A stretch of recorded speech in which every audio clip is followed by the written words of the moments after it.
la mano. En los Andes tenemos una cosa interesante, tenemos más de 12.700 lagos y lagunas. Y quien desea ver fauna acuática andina tiene dos sitios muy claros, que es el lago de Junín o Chinchaycocha, que lo vemos aquí, donde nace el río Mantaro, y después el lago Titicaca. Chinchaycocha tiene todos estos humedales aquí, acá está la ciudad de Junín, aquí está el santuario histórico de Chacamarca, donde hubo la batalla de Junín, y después la parte norte tiene estos humedales que en gran parte tienen grandes sedimentos cuando entraban los relaves del río San Juan directamente hacia la boca del lago de Junín. Pero acá tenemos otra vez un problema que tenemos que remediar. De los 1.832 gobiernos locales o municipios que hay en Perú, el 95% al menos echa sus desagües al río, laguna o mar más cercano. Y aquí vemos la entrada de desagües y desechos de la parte de la ciudad de Junín que está creciendo. Aquí está Caguamayo, etc. Entonces todas estas zonas tienen que hacerse plantas de tratamiento de los desagües o aguas poluidas, y en el lago Titicaca este es un problema muy grave en la bahía de Puno, donde simplemente también se echan, ahora está un poco mejor, pero se tiene que ver esto porque estos dos lagos andinos, que es Junín y Titicaca, son sitios de endemismos. Aquí está el zambullidor de Junín, las ranas, etc. Pasa. Siguiente. Tiene fauna muy abundante el lago de Junín y tiene una cosa especial que son estas dos especies de ranas que se conocen como rana de Junín, que se colectaban por docenas cada día y se comercializaban en Oroy hasta Lima, y es un potaje exquisito, un chupe de la rana de Junín. Pero en los últimos años la población de la rana de Junín ha comenzado a descender alarmantemente. Y hay personas de buena voluntad, como este señor que está cerca de Ico, que cría y reproduce la rana de Junín y está haciendo un trabajito ahí muy humilde, etc. Primero tuvo el apoyo de una ONG, de ahí ya no hubo financiamiento, pero él sigue con sus cosas, viendo cómo reproducir la rana, etc. Así. Bofedales andinos. Acá tenemos una imagen muy bonita de la cordillera de Huayhuash, el Yerupajá, que es el segundo pico en altura del Perú, y tenemos este paisaje aquí. Enormes pantanos y bofedales andinos, que son un sitio de pastoreo para alpacas, llamas, también ovinos, etc. Y muchos de estos bofedales son sitios de aves migratorias, de especies endémicas, como por ejemplo el cinclodes de la Sierra Central, etc. Entonces la sierra es muy rica en zonas de humedales y zonas pantanosas. Aquí tenemos Paracas, que es posiblemente uno de los lugares más secos del Perú y del planeta. Aquí en esta zona la precipitación que se registra estadísticamente creo que es 2 milímetros al año, es nada, ¿no es cierto? Eso no cuenta.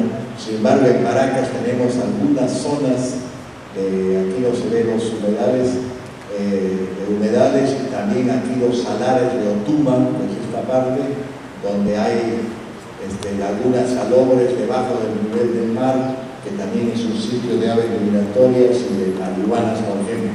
Y aquí en Laguna Bahía de la Independencia, aquí está este poblado de pescadores, etc. Cuando uno viene por aquí atrás, hay una pequeña laguna salada, muy interesante para marihuanas y otras especies de aves que vienen aquí a alimentarse. Y después la selva baja, cochas y aguajales amazónicos. Generalmente hablamos siempre de la selva, ¿no es cierto? Bueno, es una forma de decir. La selva amazónica más o menos es 70% de bosques y 30% de ríos, cochas y pantanos, especialmente los aguajales. El solamente en Loreto tenemos cerca de 3 millones de hectáreas de aguajales, esa palmera de aguaje que es esta, que crece en estas zonas pantanosas. Y estas áreas son sumamente importantes, hay miles de estas conchas, jóvenes, más viejas, casi cubiertas de vegetación, etcétera, que son muy importantes como zona de reproducción de peces, de lagartos, de paiche, de tortugas y otras especies. Paso. Y después tenemos manglares. Esta es la boca del río Tumbes, y aquí pueden ver claramente cómo el río Tumbes va ampliando el continente americano a través de miles de años o millones de años, ha traído los sedimentos de la cuenca alta desde Ecuador y lo ha ido depositando, de manera que acá el continente tiene un chupo, porque estos sedimentos van avanzando y van formando más continente.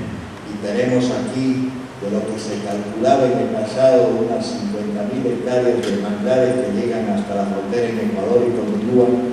Hoy día quedan solamente muy pocos manglares en sí, porque todo lo demás lo hemos transformado en tierra agrícola para banano, para arroz, etc.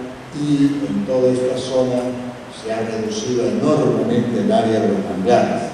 Y aquí abajo tenemos los famosos manglares de San Pedro en Piura, que están en la boca del río Piura, que ahora están en peligro porque se va a hacer ahí prospección petrolera, se va a perforar para ver si existe petróleo, ¿no es cierto? Está circulando por la internet este asunto de la prospección petrolera en esta zona. Pasa. Los manglares son estos hermosos bosques en la boca de los ríos que crecen en esta zona de mareas pronunciadas.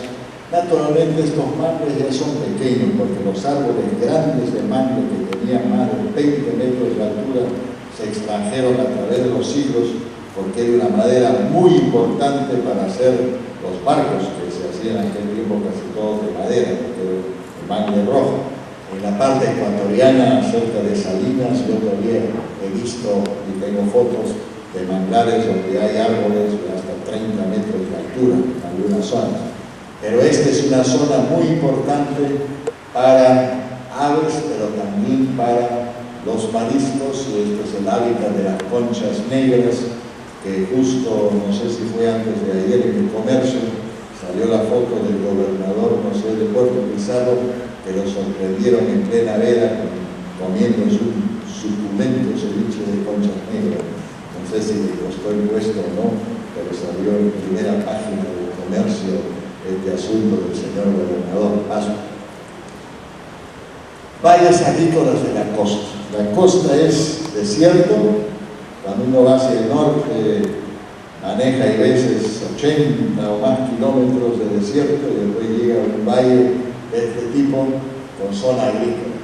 Pues casi todos los humedales de estas zonas agrícolas han desaparecido. Los hemos secado, los hemos transformado en áreas agrícolas, etc. y hemos perdido cantidad de humedales. Quedan algunos todavía en algunos sitios, en la boca del río Pisco, etc., pero que también son considerados generalmente como lugares para depositar desmontes y basura.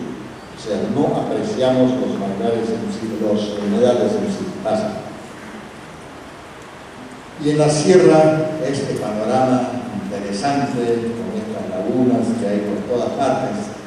Y aquí tenemos los inmensos totorales del lago de Junín o Chinchaycocha, que tienen muchos miles de hectáreas. La Reserva Nacional de Junín tiene 52.000 hectáreas, y estas totorales juncales del lago de Junín tienen algunas peculiaridades muy importantes. Bueno, es el hábitat donde habitan muchísimas aves, pero también es el único sitio en el Perú donde se ha podido comprobar, y lo he comprobado personalmente, donde en estos densos totorales viven cuyes silvestres, ¿no es cierto?